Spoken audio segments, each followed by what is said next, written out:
Assalamualaikum warahmatullahi wabarakatuh. Perkenalkan, nama saya Kusnur Karomah. Saya kelas 10 pemasaran 2, nomor absen 14. Di sini saya akan mempresentasikan tugas sejarah tentang sejarah perekonomian kemerdekaan Indonesia dan terbentuknya pemerintahan Republik Indonesia. Proklamasi kemerdekaan dan terbentuknya pemerintahan Indonesia. Kekalahan Jepang dalam Perang Asia Timur Raya.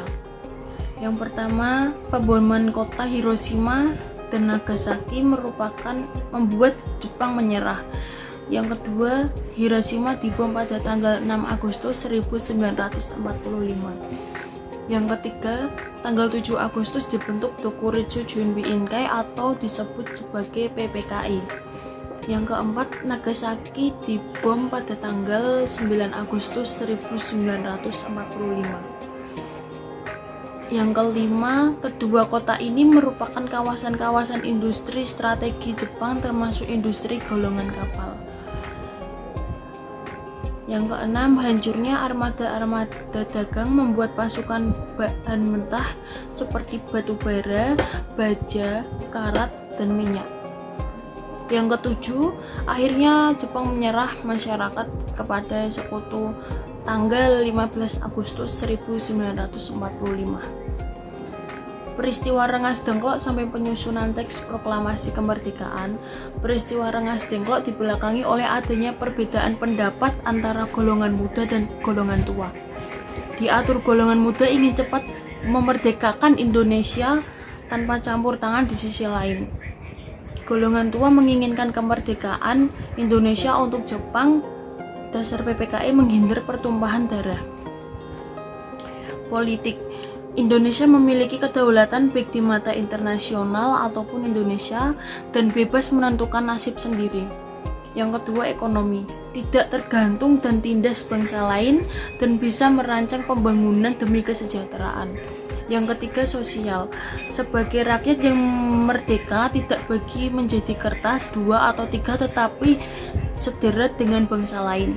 Yang keempat, budaya. Mengembangkan kebudayaan Indonesia sesuai nilai-nilai dan martabat negara. Atau pembentukan pemerintahan Indonesia yaitu sidang PKI yang dilaksanakan pada tanggal 18 sampai 22 Agustus 1945, hari mengesahkan Undang-Undang Dasar serta memilih presiden dan wakil presiden. Presiden untuk sementara waktu akan dibantu oleh Komite Nasional. Baik, untuk selanjutnya di sini saya akan mempresentasikan tentang perjuangan mempertahankan kemerdekaan dengan kekuatan senjata. Pertempuran Medan Asto. Latar belakangnya yaitu pasukan sekutu dan Nica mempersenjatai para tawanan perang yang sudah dipetakan dan membentuk batalion KNU Medan. Yang kedua, seorang penghuni hotel di Jalan Bali Medan mengingat injak lencana merah putih.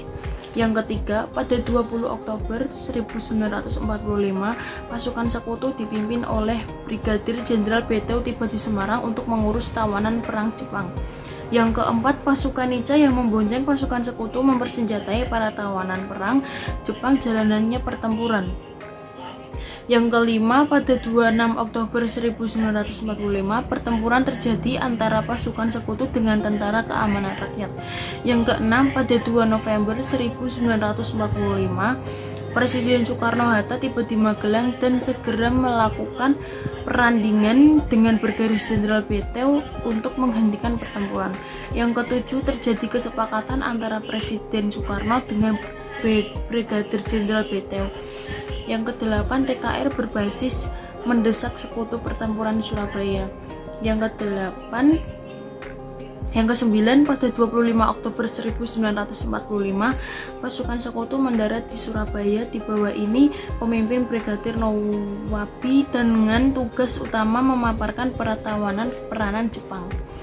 Sekian presentasi dari saya. Mohon maaf jika ada salah atau kata yang keliru, saya minta maaf. Terima kasih. Wassalamualaikum warahmatullahi wabarakatuh.